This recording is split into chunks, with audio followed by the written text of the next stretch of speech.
Magnetic wave propagates through free space and appears at the boundary between the conductor and the free space. It undergoes certain changes in terms of electric field intensity, electric flux density, and so on. In this video, you will going to learn what changes happen in case of electromagnetic wave at the boundary between conductors and free space. So let us proceed. Before applying the equations to determine the boundary conditions between conductor and free space, we will make certain assumptions. So the first assumption is that the charge density within the conductor is 0. So there cannot be charge density within the conductor. If there is any charge density, it will reside on the surface of the conductor at the boundary between conductor and free space. Or in other words, the surface charge density resides on the exterior surface of the conductor. It cannot be inside the conductor. Then the second property is that in static conditions, no current may flow. Thus, the electric field intensity within the conductor is 0. So, E is equal to 0 within the conductor. Or in other words, there cannot be potential difference between the conductor. If I assume some piece of conductor like this, there cannot be potential difference between these 2 points. So, voltage between these 2 points, it will be always 0. So this means the electric field intensity, it will be 0. Now let us discuss about the fields external to the conductor, and that is what we are going to determine. Now the fields external to the conductor, like electric field flux density and the electric field intensity, we decompose into 2 components: the tangential components and the normal component of electric field intensity and the electric flux density. So that is what we are going to determine. Now to determine these tangential components and the normal components, we assume now on one side of the boundary there is a conductor, on the other side it's a free space, and this is the boundary of the conductor. So first we'll determine the tangential components. Now to determine tangential components and the normal components of electric flux density and the electric field intensity, we will apply Gauss law and the integral E dot dl. So first we'll discuss about the tangential components. To find out the tangential components of the electric flux density, we assume this loop ABCD. Half part of this loop it is above the boundary and half part of this loop it is below the boundary. That means we are towards the conductor side. And over this loop ABCD, we apply this line integral over the closed loop E dot dl equal to 0. Delta H, it is the height of this loop, that is the BC. So we are interested in finding out the conditions at the boundary. So because of that, how the height of this loop delta H, it should be assumed as very small. So let us apply this closed loop integral over the loop ABCD to determine tangential components. Now this E dot dl over this loop, we split it into 4 parts, that is A to B, B to C E dot dl, C to D E dot dl, and D to A. A to B, B to C, C to D, and D to A. Integral E dot dl, it is equal to 0. Now if you see this side C to D, this is lying within the conductor, and just now we have seen within the conductor the electric field intensity, it is always 0. So if electric field intensity within the conductor is 0, so that means this integral E dot dl over the length C to D, this must be 0. So this reduces to evaluating integrals over only A to B, B to C, and D to A as over c to d, it is equal to 0. Now let us find out these three integrals separately, and then we will add all the three together. So let us consider first the integral a to b. So a to b, it is in the free space. Along this direction a to b, the electric field, it is in the tangential direction, because the electric field, we split it into two components, the normal component En and the tangential component. So if I integrate over the length a to b, so over this length a to b, electric field is tangential component here. So this is E tan. So this is integral E dot dl. So E is nothing but E tan, and over this interval a to b, the electric field, it is assumed to be uniform. So as it is uniform, we will take it outside of the integral and then evaluate integral a to b dl. Now integral a to b dl, that is the length delta w. So this becomes E delta w, and as we have discussed, this E is nothing but the tangential component. So E is write as E tan delta w. So this is the evaluation of the integral over the length a to b E dot dl. Next we calculate the integral b to c. Now half part of this b to c, it is in free space, and half part it is in conductor. Now the electric field over the length b to c, it is in the normal direction. So along b to c, E is equal to En, that is, we write this En as magnitude of vector En. Now let us evaluate integral b to c E dot dl. Now again we assume here electric field E within the interval b to c, it is uniform, so that's why it is taken outside of the integral. Now length b to c, we split it into two parts. B to 2, this part within the free space, and 2 to c, it is in conductor. Now 2 to c, this part, this is in the conductor. So in this region, electric field is equal to 0.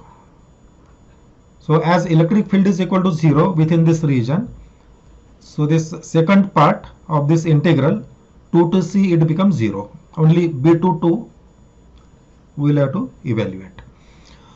Now along this b to 2, this length, it is delta h by 2.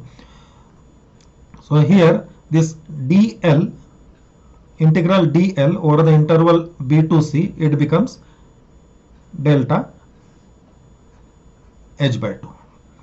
So this result is En into delta h by 2. So that is the result of integration b to c. So b to c we have evaluated. Now in the same manner we will find out d to a.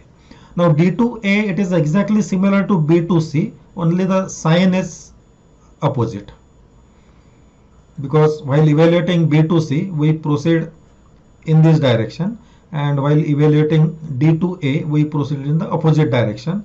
So whatever result we calculated for integral b to c, for d to a it will be opposite.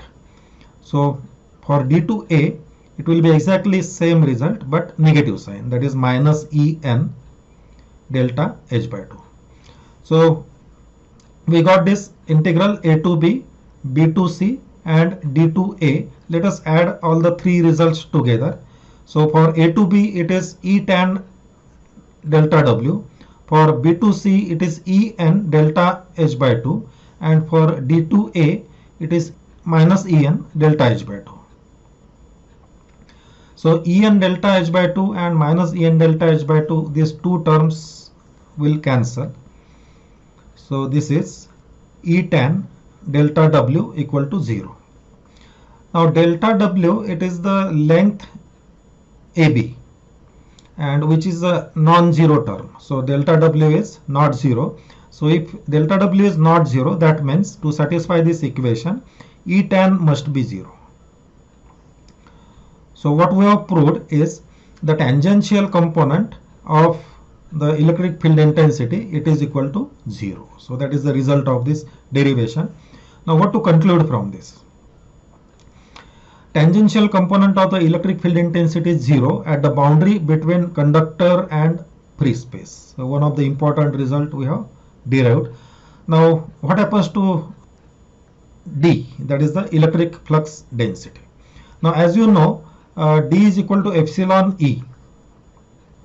Since D is equal to epsilon E, and epsilon, it is a constant which depends on it is the permittivity of the medium. So if E tan is equal to 0, so using this equation I can write D tan is also 0. So that is the tangential component of the electric flux density is also 0 at the boundary between conductor and free space. So this is what we have proved for the tangential components of electric flux density and electric field intensity. Now let us proceed to evaluate the normal components of the electric field intensity and electric flux density. Now to evaluate these normal components, we assume a Gaussian surface as the cylinder here. So there is a cylinder of height delta H, and the cross-sectional area of this cylinder, it is delta S. And the electric flux density D here, we split it into two parts. That is the tangential component, that is parallel to the boundary, and the normal component. We call this as capital Dn.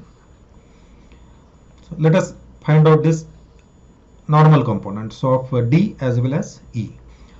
So as we have chosen this Gaussian surface as this cylinder, so over this cylindrical surface we apply Gauss law here. So that is surface integral d dot ds, it is equal to q. The height of the cylinder is assumed to be very small. Now this integral d dot ds we apply over the entire surface of this cylinder. So this cylinder, it has three different surfaces: the top surface, bottom surface, and the side surface. So this integral d dot ds, we split it into three parts: top surface, bottom surface, and the sides surface. Now this bottom surface, it is inside the conductor, and we know within the conductor the electric field intensity, it is equal to 0. If E is equal to 0, that means D is also 0.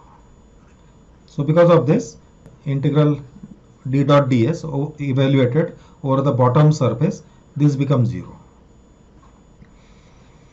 Now let us see what happens to the sides, integral sides. Assuming bottom integral to be 0, what remains is the top surface and the side surface. Now the side surface is the surface area 2 pi r into delta h. Delta h is the height of this side surface. Now we are interested in evaluating the conditions at the boundary here. So this is possible only if the delta h is assumed to be very small, which approaches to 0. So if delta h is very small, the area of the side surfaces, that also can be assumed to be 0 here. So in that case, this integral also becomes 0. So we need to evaluate only this integral corresponding to top integral d dot ds. So let us evaluate this integral d dot ds over the top surface. So this is 0, bottom, this is 0. Now on the top surface, the electric flux density, it is in the normal direction. Here D is in the normal direction, and it is assumed to be uniform over the surface. That's why it is taken outside of the integral. So it is dn outside of the integral and integral ds. So this integral ds, it is nothing but the area delta s. So writing here area delta S. So integration of this top d dot ds, it is dn delta S. Now dn, it is the electric flux density in coulomb per meter square multiplied by the area in meter square. So that gives me the charge in coulombs. So that is actually the charge on the surface Q. Now this charge we can also write in terms of the surface charge density as rho s into delta S. So rho s, it is the surface charge density in coulomb per meter square multiplied by the area in meter square. So this delta S cancels on both sides, and this gives me dn equal to rho s. So this is the result we have proved, that is the normal component of the electric flux density is equal to the surface charge density. Now as we have D equal to epsilon E, so based on this result we can write the normal component of electric flux density is epsilon 0 En rho s. This gives me En, that is the normal component of electric field intensity, as rho s upon epsilon 0. So electric flux density and electric field intensity, the normal components. Now just now what we have proved is dn equal to rho s, that is the surface charge density. So the conclusion from this is flux leaves the surface normally, that means it has a normal component, and which is equal to the surface charge density. As D is equal to epsilon E, so we can write En equal to rho s upon epsilon 0. So these are the normal components of electric flux density and electric field intensity at the boundary between conductor and free space. Let us discuss one numerical to clear our concepts. Now here we have some boundary between the conductor and free space.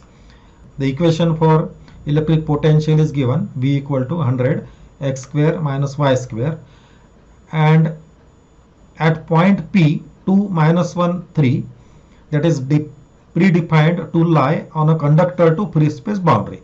So P is some point which is lying on the boundary of this conductor and free space, and we are given the expression for voltage V equal to 100 x square minus y square, and point P is lying on the boundary. So based on this information we are asked to find out V, that is the potential, electric field intensity E, and electric flux density and the surface charge density at point P, and also find out the equation of the conductor surface. So let us proceed. Now we are given that the expression for the voltage or the potential, it is V equal to 100 x square minus y square, and we want to find out the potential at point P. So we substitute here x equal to 2 and y equal to minus 1. So substituting x equal to 2 here, y equal to minus 1, I get the potential at point P here, that is Vp. So this is 100 2 square minus 1 square, this gives me, it is equal to 300 volt.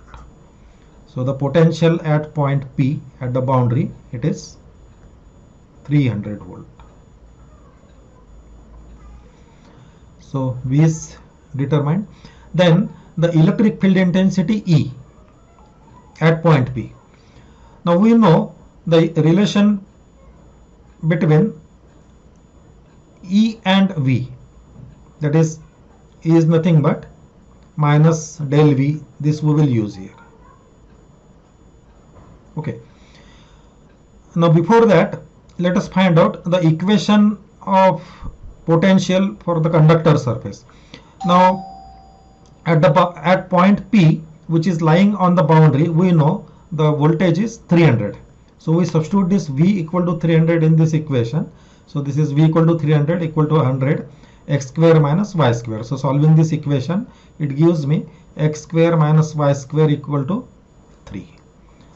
So this is actually the equation for the boundary, equation of this line, for which defines the boundary between conductor and free space.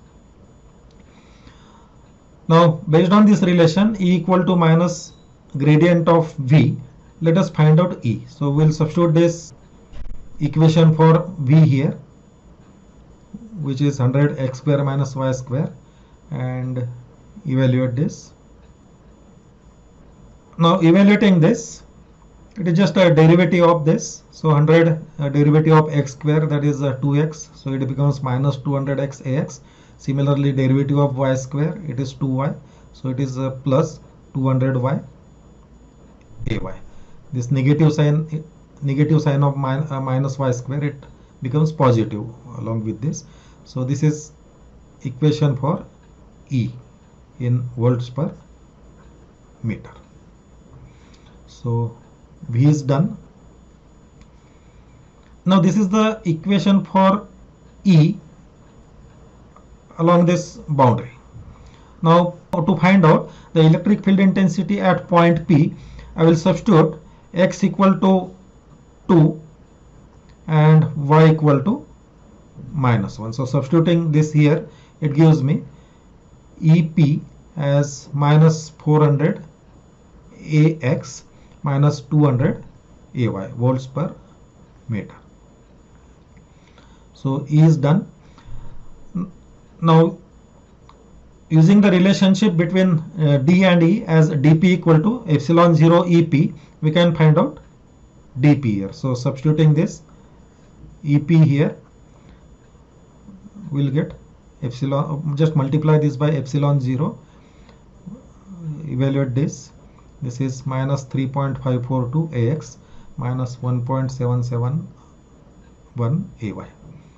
So this is electric flux density at point P. Now next point we want to determine is rho s. Now just now from the boundary conditions we have seen the normal component of the electric flux density at the boundary, it is same as the surface charge density. So we will evaluate this. We will use this relationship or the condition what we have derived for the boundary condition to determine rho s. Now the normal component of electric flux density, it is the magnitude of dP. So taking magnitude of this, that is square root 3.542 square plus 1.771 square, that gives me 3.96 nanocoulomb per meter square, and that is dN. And from the boundary condition, rho s is nothing but dN. So rho s, that is the surface charge density at point P, is same as the normal component of electric flux density, and that is 3.96 nanocoulomb per meter square. So in this problem we have used boundary conditions to determine surface charge density.